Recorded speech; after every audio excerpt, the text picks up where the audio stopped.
ಗಂಗಾವತಿಯ ಆನೆಗುಂದಿ ರಸ್ತೆಯಲ್ಲಿರುವ ಅಯ್ಯಪ್ಪಗಿರಿಯ ಶ್ರೀ ಅಯ್ಯಪ್ಪ ಸ್ವಾಮಿ ದೇವಸ್ಥಾನದ 12ನೇ ವಾರ್ಷಿಕೋತ್ಸವ ಕಾರ್ಯಕ್ರಮ ಫೆಬ್ರವರಿ 10ರಿಂದ 12ರವರೆಗೆ ಲಕ್ಷಾಂತರ ಸಂಖ್ಯೆಯ ಭಕ್ತಾದಿಗಳ ಸಮ್ಮುಖದಲ್ಲಿ ನಡೆಯಲಿದೆ. 3 ದಿನಗಳ ಕಾಲ ನಡೆಯಲಿರುವ ಧಾರ್ಮಿಕ ಪೂಜಾ ಕಾರ್ಯಕ್ರಮಗಳಲ್ಲಿ ಕರ್ನಾಟಕ ರಾಜ್ಯದಲ್ಲಿರುವ ಭಕ್ತಾದಿಗಳು ಪಾಲ್ಗೊಳ್ಳುವಂತೆ ಶ್ರೀ ಅಯ್ಯಪ್ಪ ಸ್ವಾಮಿ ದೇವಸ್ಥಾನ ಸಮಿತಿಯ ಅಧ್ಯಕ್ಷರಾಗಿರುವ ಶ್ರೀ ಜಟ್ಟಿ ವೀರಪ್ರಸಾದ್ ಅವರು ಮನವಿ ಮಾಡಿದ್ದಾರೆ.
सूक्ष्म रूपधरि सिंहिकाव विकट रूपधरि लंक जराव भीम रूपधरि असुर संहारे रामचंद्र के काज सवारे लाए संजीवन लखन जियाए श्री रघुवीर हर शूर लाए रघुपति कीन्ही बहुत बड़ाई तुम मम प्रिय भरत सम भाई सहस वदन तुम्हारो यश गावे हस कई श्रीपति कंठ लगावे सनकादिक ब्रह्मादि मुनीषा नारद शारद सहित ईशा यम कुबेर दिक्पाल जहाते कवि कोविद कहि सके कहाते तुम उपकार सुग्रीव कीन्हा राम मिलाए राजपद दीन्हा तुम ಸುಮರೋ ಮಂತ್ರ ವಿಭೀಷಣ ಮಾನ ಲಂಕೇಶ್ವರ ಭಯ ಸಬು ಜಗಜಾನ ಯುಗ ಸಹಸ್ರ ಯೋಜನ ಪರಮಾನು ನೀಯೋ ತಾಯಿ ಮಧುರ ಪರಜಾನ प्रभु मुद्रिका मेरी मुखमानी जलधि रानी दुर्गम काज जगत के जेते शुभमान तुम्हारे चेते राम दुआरे तुम रखवारे हो सना आज्ञा बिन पैसार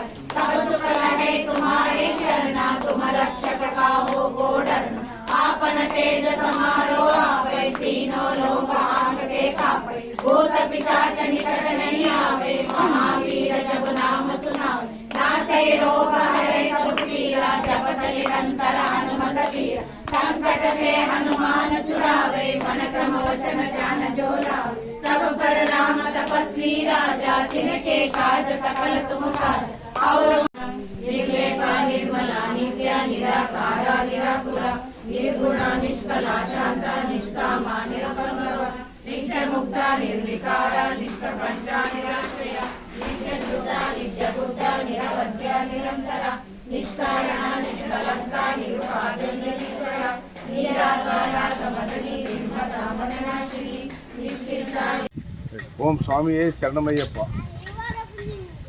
ಶ್ರೀ ಅಯ್ಯಪ್ಪ ಸ್ವಾಮಿ ದೇವಸ್ಥಾನ, ಅಯ್ಯಪ್ಪಗಿರಿ, ಆನೆಗುಂದಿ ರಸ್ತೆ, ಗಂಗಾವತಿ. ನಾನು ಜಟ್ಟಿವೀರ ಪ್ರಸಾದ್, ಅಧ್ಯಕ್ಷರು. ಈಗಾಗಲೇ ಸುಮಾರು 12 ವರ್ಷ ಆಯಿತು ಅಯ್ಯಪ್ಪ ಸ್ವಾಮಿ ದೇವಸ್ಥಾನ ಪ್ರತಿಷ್ಠಾಪನೆಯಾಗಿ.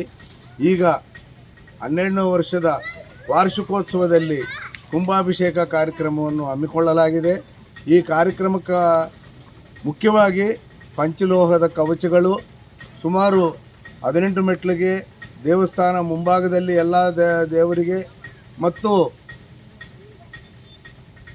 ಭದ್ರಕಾಳಿ ಅಮ್ಮನವರ ಗುಡಿಗೂ ಸುಮಾರು 35 ಲಕ್ಷ ರೂಪಾಯಿ ಮೇಲ್ಪಟ್ಟು ಪಂಚಲೋಹದ ಕವಚದ ಕೆಲಸ ಪೂರೈಸಲಾಗ್ತಾ ಇದೆ. ಇನ್ನು ಎರಡೇ ದಿವಸದಲ್ಲಿ ಈ ಎಲ್ಲ ಕಾರ್ಯಕ್ರಮಗಳು ನೆರವೇರ್ತವೆ. ಆದರೆ ಈಗ ಕುಂಭಾಭಿಷೇಕ ಕಾರ್ಯಕ್ರಮಕ್ಕಾಗಿ ದೇವಸ್ಥಾನದಲ್ಲಿ ಇರ್ತಕ್ಕಂಥ ಇನ್ನು ಉಳಿದ ಕೆಲಸಗಳು ಮತ್ತು ಬಣ್ಣ ಹಾಗೂ ಕುಂಭಾಭಿಷೇಕದ ಕಾರ್ಯಕ್ರಮ ಸೇರಿ ಸುಮಾರು ಅದು ಒಂದು 30-35 ಲಕ್ಷ ಆಗ್ತದೆ. ಎಲ್ಲ ಸೇರಿ 70 ಲಕ್ಷ ರೂಪಾಯಿ ಕಾಮಗಾರಿಗಳನ್ನು ಮಾಡ್ತಾಯಿದ್ದೀವಿ. ಈ ಕಾರ್ಯಕ್ರಮಕ್ಕೆ ಎಲ್ಲರೂ ಸಹಕಾರ ಬೇಕು. ದಯವಿಟ್ಟು ಈ ಸಹಕಾರ ತನು ಮನಧನದಿಂದ ಸಹಕರಿಸಿ ಅಂತೇಳಿ ನಾನು ಮನವಿ ಮಾಡ್ತಾಯಿದ್ದೀನಿ.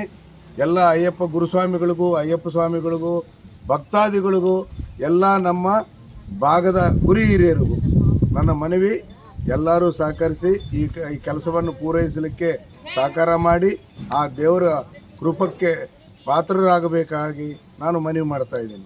ಶಾಸಕರು ಹೆಸರು ಜನಾರ್ದನ್ ರೆಡ್ಡಿ ಅವರು, ಅಣ್ಣನವರು. ನನಗೆ ಸುಮಾರು 1 ವರ್ಷ ಆಯಿತು ಅಣ್ಣವರು ಹೇಳಿ ಈ ದೇವಸ್ಥಾನಕ್ಕೆ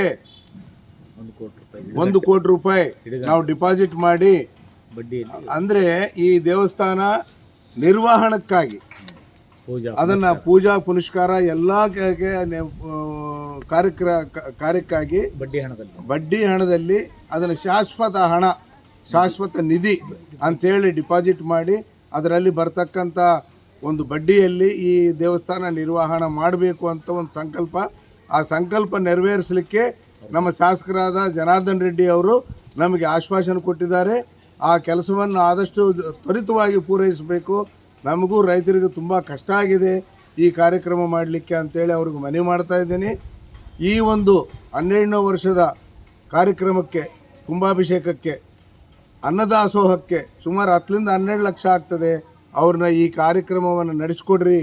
ಈ 70 ಲಕ್ಷ ರೂಪಾಯಿದಲ್ಲಿ ಇದೊಂದು 10 ಲಕ್ಷ 12 ಲಕ್ಷ ಅನ್ನದಾಸೋಹದ ಕಾರ್ಯಕ್ರಮ. ನಾವು ಎಲ್ಲರ ಹತ್ರ ರೈತರು ಮತ್ತು ಬಜಾರದಲ್ಲಿ ಹೋದಾಗ ಸುಮಾರು ನಮಗೆ ಇಲ್ಲಿ ನಮ್ಮ ಹಿರಿಯರು ಒಂದು 7-8 ಲಕ್ಷ ರೂಪಾಯಿ ನಮಗೆ 1 ಲಕ್ಷ ರೂಪಾಯಿ ಕೊಟ್ಟಿದ್ದಾರೆ. H.G. ರಾಮ್ಲವರಾಗಿರ್ಬೋದು, ಆಮೇಲೆ ಮಲ್ಲಿಕಾರ್ಜುನ ನಾಗಪ್ಪ ಅವರಾಗಿರ್ಬೋದು, ಪರಣ್ಣವರಾಗಿರ್ಬೋದು, ಮತ್ತು ಕೆಸರಟ್ಟಿ ವೀರಪ್ಪನವರಾಗಿರ್ಬೋದು, ಇನ್ನು ಇತರರು ನನ್ನ ಸ್ನೇಹಿತರು ಒಂದು 7-8 ಲಕ್ಷ ರೂಪಾಯಿ ಕಲೆಕ್ಷನ್ ಆಗಿದೆ. ಉಳಿದಿದ್ದು ದೇವರ ದಯಲಿಂದ ನಮ್ಮ ಕಮಿಟಿಯವರು ನನಗೆ ಬೇಕಾದಂಥವರು ಒಂದು ತಲೆಗೆ 50,000 20,000 ಹಾಕಿದ್ದು ಒಂದು 3 ಲಕ್ಷ ಆಗಿದೆ. ನಾನು ವೈಯಕ್ತಿಕವಾಗಿ ಏನು ಬಂದರೂ ಮುಂದುವರಿಯೋಣ ಅಂಥೇಳಿ ಆ ದೇವ್ರನ್ನ ನೆನೆಸಿ ಭರೋಸಾ ದೇವರಿದ್ದಾನೆ ಮಾಡೋಣ, ಮುಂದೆಲ್ಲರೂ ಸಹಕರಿಸ್ತಾರ ಅಂತೇಳಿ ಅದನ್ನು ತುಂಬ ಹೃದಯದಿಂದ ಕೆಲಸ ಮಾಡ್ತಾ ಇದ್ದೀವಿ. ಅದಕ್ಕಾಗಿ ತಮ್ಮೆಲ್ಲರ ಕಳಕಳಿಯಿಂದ ನಾನು ಮನವಿ ಮಾಡ್ತಾ ಇದ್ದೀನಿ, ಎಲ್ಲರೂ ತನು ಮನದಿಂದ ಸಹಕರಿಸಿರಿ, ಪಾಲ್ಗೊಂಡು 10ನೇ ತಾರೀಕು, 11ನೇ ತಾರೀಕು, 17ನೇ ತಾರೀಕು ಕುಂಭಾಭಿಷೇಕ ಕಾರ್ಯಕ್ರಮಕ್ಕೆ ಪಾಲ್ಗೊಂಡು ಈ ಕಾರ್ಯಕ್ರಮವನ್ನು ಯಶಸ್ವಿಗೊಳಿಸಿ ಹೋಮ ಹವನದಲ್ಲಿನೂ ಅವರು ಭಾಗವಹಿಸಿ ಈ ಕಾರ್ಯಕ್ರಮವನ್ನು ಯಶಸ್ವಿಗೊಳಿಸಿ ಈ ಕಾರ್ಯಕ್ರಮದಲ್ಲಿ ಭಾಗವಹಿಸಿ ನಮಗೆ ಹಂಗೆ ತುಂಬ ಹೃದಯದಿಂದ ದೇವಸ್ಥಾನಕ್ಕೆ ಸಹಕಾರ ಮಾಡಬೇಕು ಆಗಬೇಕಾಗಿ ಮನವಿ. ಈ ಇಲ್ಲಿ ಆಗುವಂಥ ಕೆಲಸಕ್ಕೆ ಎಲ್ಲರೂ ತನು ಮನದಿಂದ ಸಹಕಾರ ಮಾಡಿ ಆ ಸಹಕಾರದೊಂದಿಗೆ ಎಲ್ಲರೂ ಸಹಕಾರದೊಂದಿಗೆ ಈ ಕಾರ್ಯಕ್ರಮ ನಾನು ಮುಗಿಸ್ಬೇಕು ಅನ್ನೋದೇ ನನ್ನ ಒಂದು ಸಂಕಲ್ಪ. ಗಂಗಾವತಿಗೆ ನಿಜವಾಗಲೂ ನೈಋತ್ಯ ದಿಕ್ಕಿಗೆ ನೈಋತ್ಯ ಭಾಗದಲ್ಲಿ ಈ ಗುಡಿ ನಿರ್ಮಾಣ ಆಗಿದ್ದು ಅಯ್ಯಪ್ಪ ಸ್ವಾಮಿಯ ಕೃಪಾ ಆಶೀರ್ವಾದ ನಮ್ಮ ಗಂಗಾವತಿ ತಾಲೂಕಿನ ಜನಕ್ಕೆ ಎಲ್ಲರಿಗೂ ಅದು ನಿಜವಾಗ್ಲೂ ಲೋಕ ಕಲ್ಯಾಣಾರ್ಥನಂತೆ ಮಾಡ್ತಾ ಇದ್ದೀವಿ. ಆ ಲೋಕ ಕಲ್ಯಾಣಾರ್ಥ ಮಾಡುವ ಈ ಸಂದರ್ಭದಲ್ಲಿ ಗಂಗಾವತಿ ಎಲ್ಲ ಸಾರ್ವಜನಿಕರಿಗೆ ಈ ಸಂಕಲ್ಪವನ್ನು ಮುಟ್ಟುತ್ತೆ. ಅದೇ ರೀತಿ ದೇವರ ಕೃಪೆಗೆ ಎಲ್ಲರೂ ಪಾತ್ರರಾಗಿರಿ, ಆ ದೇವರ ಆಶೀರ್ವಾದ ಪಡೀರಿ, ನಮಗೆಲ್ಲ ತನುಮನದಿಂದ ಸಹಕರಿಸ್ರಿ ಅಂತೇಳಿ ಪದೇ ಪದೇ ಮನವಿ ಮಾಡ್ತಾ ಇದ್ದೀವಿ. ಸ್ವಾಮಿ ಶರಣಂ, ಸ್ವಾಮಿ ಶರಣಂ. ಈಗ ಎಲ್ಲ ಗುರುಸ್ವಾಮಿಗಳು ನಿಜವಾಗಲೂ ನಮ್ಮ ಗಂಗಾವತಿಯಲ್ಲಿ ಮತ್ತು ಸುತ್ತಮುತ್ತಲಿನ ಹಳ್ಳಿಯಲ್ಲಿ ಇರತಕ್ಕಂಥ ಗುರುಸ್ವಾಮಿಗಳು ಕೈ ಜೋಡಿಸಿ ಹೃತ್ಪೂರ್ವಕವಾಗಿ ಈ ದೇವಸ್ಥಾನಕ್ಕೆ ಕೆಲಸ ಮಾಡಿದರೆ, ಒಂದು ಉದಾಹರಣೆಗೆ ಹೇಳ್ಬೋದು, ಸಿದ್ದು ಗುರುಸ್ವಾಮಿ ಅವರು 3 ದಿವಸ ಕೆಲಸ ಮಾಡಿ ಒಂದು ರಸೀದಿ ಬುಕ್ಕ ತಗೊಂಡೋಗಿ 63,000 ರೂಪಾಯಿ ದುಡ್ಡು, 5 ಪ್ಯಾಕೆಟ್ ಅಕ್ಕಿ ತಂದು ಅವರು ಶಿಷ್ಯಂದರು ಅವರು ಸೇರಿ ಗುಡಿಗೆ ತಲುಪಿಸಿದ್ದಾರೆ. ಅವರು ಅದೇ ರೀತಿ ಒಂದು ಎಕ್ಸಾಂಪಲ್ ಆಗಿ ಹೇಳ್ತಾ ಇದ್ದೀನಿ. ಇದು ಸಿದ್ದು ಸ್ವಾಮಿಯವ್ರಿಗಿದ್ದಂಥ ಒಂದು ಮನಸ್ಪೂರ್ವಕವಾಗಿ ನಾವು ನಮ್ಮ ಗುಡಿನ ನಾವು ಕಾಪಾಡ್ಕೋಬೇಕು ಅನ್ನುವಂಥ ಗುಣ ಆ ದೇವರು ಎಲ್ಲ ಸ್ವಾಮಿಗಳಿಗೂ ಕೊಟ್ಟು ಅವರಿಗೆ ಒಳ್ಳೇದು ಮಾಡಲಿ, ಅವರೆಲ್ಲರೂ ಬಂದಿಲ್ಲಿ ಆ ಕೆಲಸದಲ್ಲಿ ಪೂರೈಸಿ ಈ ಕೆಲಸ ಪೂರೈಸೋದಕ್ಕೆ ಭಾಗಿಯಾಗಲಿ ಅಂತೇಳಿ ನಾನು ಎಲ್ಲ ಗುರುಸ್ವಾಮಿಗಳಿಗೆ ಮನವಿ ಮಾಡ್ತಾಯಿದ್ದೀನಿ. ಸ್ವಾಮಿಯೇ ಶರಣಮಯ್ಯಪ್ಪ.